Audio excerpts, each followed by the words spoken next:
যেতে পারি না ঈশ্বরের কাছে, সুন্দরী করলেও যেতে পারি না ঈশ্বরের কাছে, নতুন জন্ম হলে যেতে পারি ঈশ্বরের কাছে, বিশ্বাস দিয়ে যেতে পারি ঈশ্বরের কাছে। আমাদেরকে দেখে দেখে আমাদের মতো একটু অ্যাকশন করার চেষ্টা করো।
বাংলায় আপনাদের জন্য তার তর্জমা করে শুনুন।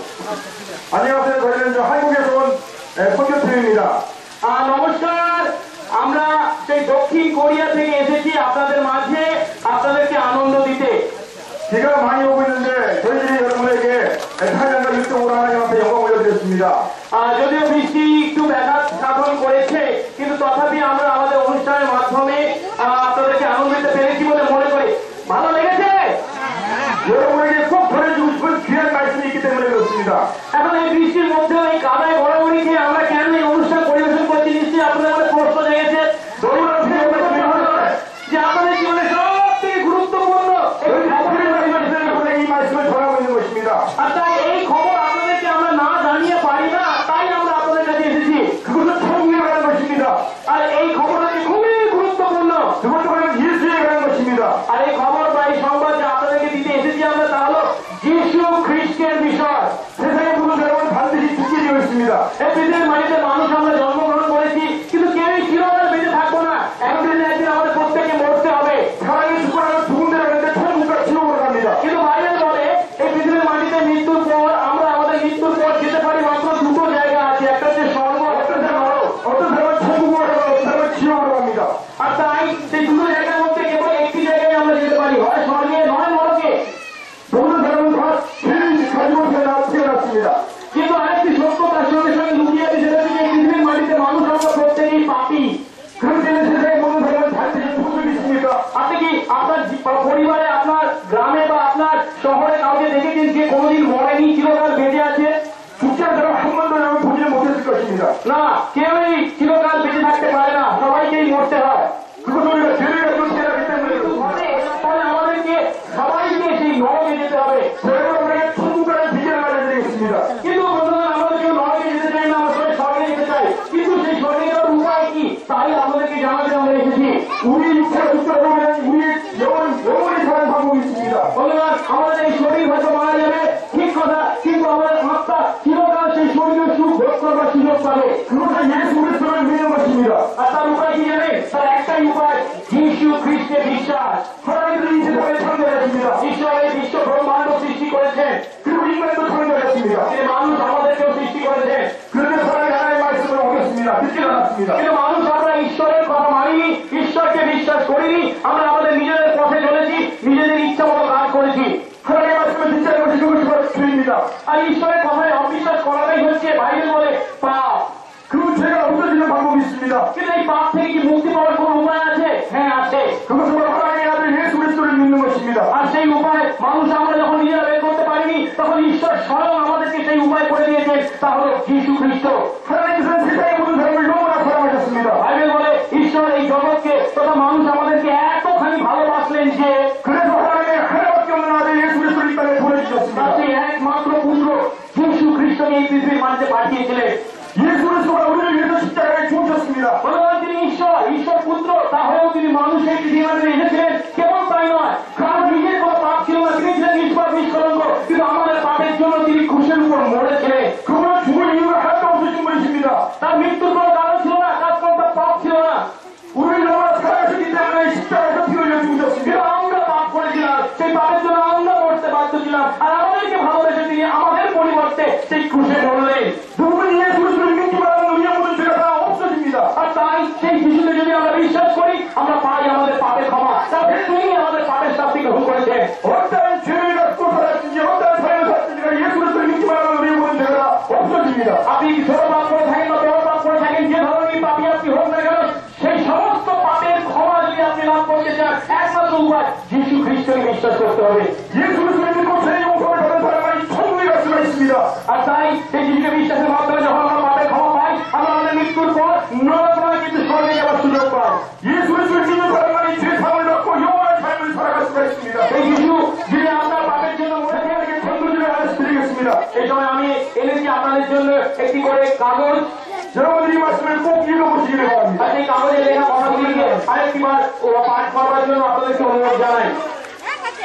그리고 여러분들이 예수 그리스도의 알기를 원하시는 분은 손으로 보여주시기 바랍니다. এবং যদি আপনার মধ্যে কেউ থাকেন, হ্যাঁ সেই যীশু খ্রিস্টের কথা আমি শুনেছি, আমার খুব ভালো লেগেছে, আমি আমার পাপের ক্ষমা পেতে চাই, এই ইচ্ছা যদি আপনার জীবনে জেগে থাকে, দয়া করে আপনার ডান হাতটি একটু উপরে তুলবেন।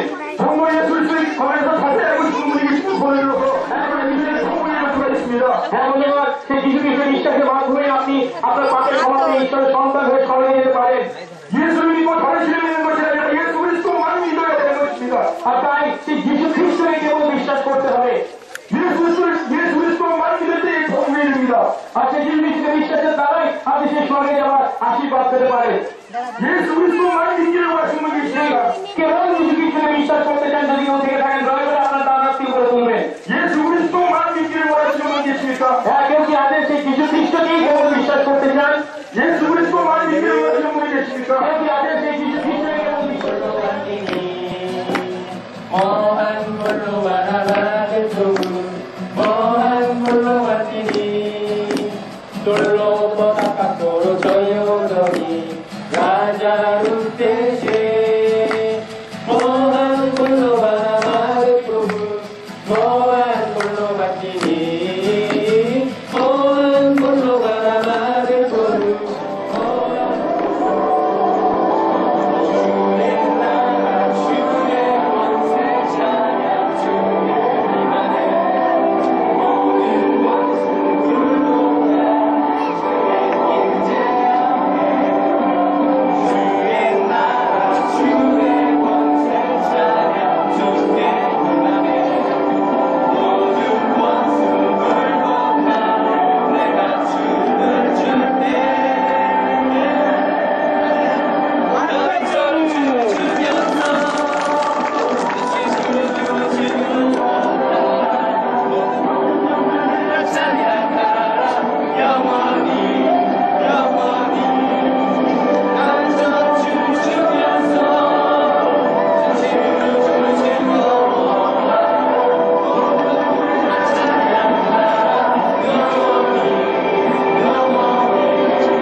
চলবার জন্য শক্তি এবং প্রাকৃতিক সমস্ত কিছু উপলব্ধি করবার উপভোগ করবার ক্ষমতা সমস্ত কিছু তিনি আমাদেরকে দিয়েছিলেন।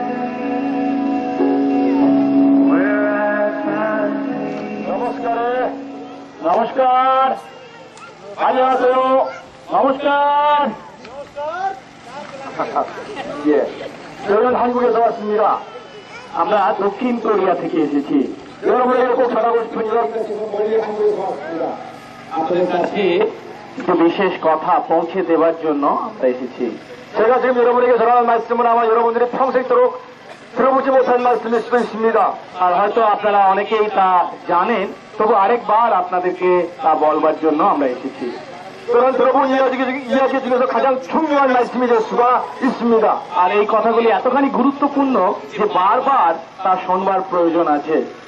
이 세상의 모든 것은 저절로 만들어진 것이 하나도 없습니다.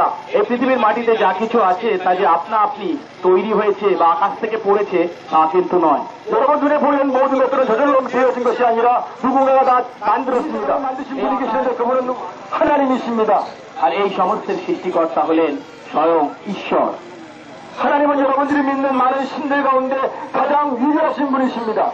আর এই ঈশ্বর হলেন তিনি, যিনি এক এবং একমাত্র, আর তিনি এই সমস্তের সৃষ্টিকর্তা। 하나님은 많은 신들 가운데 대장이 되시는 분이십니다. আর তিনি হচ্ছেন সব থেকে ঊর্ধ্বে। 하나님께서 세상의 모든 것을 창조하시고 그리고 사람을 만드셨습니다. তিনি সমস্ত কিছু সৃষ্টি করবার পর মানুষ আমাদের সৃষ্টি করেছেন। 그 최초의 사람이 아담과 하와라는 사람입니다. প্রথম যে মানুষকে তিনি সৃষ্টি করেছিলেন তাদের নাম ছিল আদম এবং হবা। 하나님께서는 아담과 하와를 만드시고 그 아담과 하와가 행복하게 살기를 원하셨습니다. আর ঈশ্বর তাদেরকে সৃষ্টি করেছিলেন আর দিয়েছিলেন তাদেরকে আশীর্বাদ, আর তাই তারা ঈশ্বরের সান্নিধ্যে ছিল সুখ, শান্তি, আনন্দ ও ভালোবাসার জীবন ভোগ করবার সুযোগ। 그러나 아담과 하와가 하나님 말씀을 어기면서부터 그들에게는 불행이 찾아왔습니다. কিন্তু তারা ঈশ্বরের কথাকে অমান্য করেছিল, আর তার দ্বারা তাদের জীবনে তারা দুঃখ, কষ্ট, যন্ত্রণাকে এনেছিল। 하나님께서 하지 말라고 한 그 말씀을 어겼습니다. তারা ঈশ্বরকে অবিশ্বাস করেছে, ঈশ্বরের কথাকে অমান্য করেছে, তার দ্বারা তারা পাপ করেছিল। 하나님 말씀을 어긴 것이 바로 죄입니다.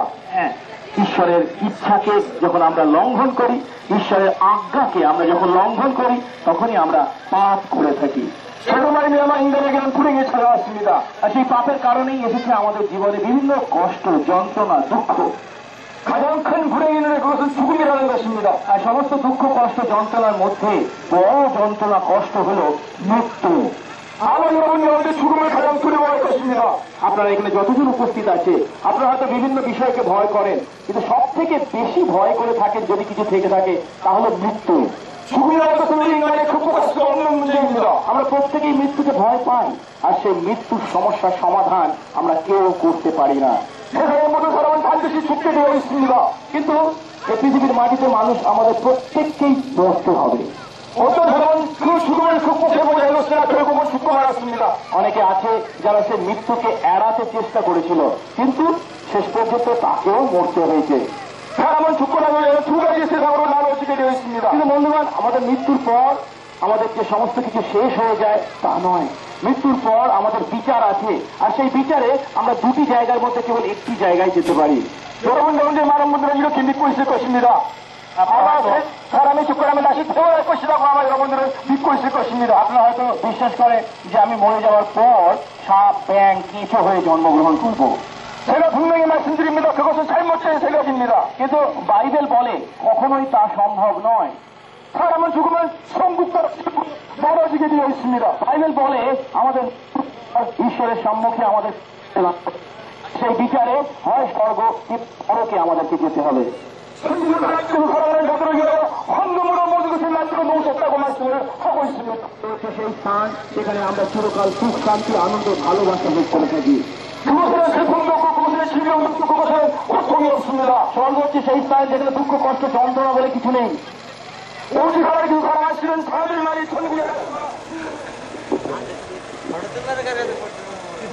제가 색깔을 설명해 드리겠습니다. আচ্ছা, এখানে 5টা রঙের পুঁতি আছে, এই রঙগুলো একটু ব্যাখ্যা করে আপনাদেরকে বলছি। 5가지 색깔의 구슬로 되어 있어요. তাই তো 5টা রং আছে তো, হলুদ, কালো, লাল, সাদা, সবুজ।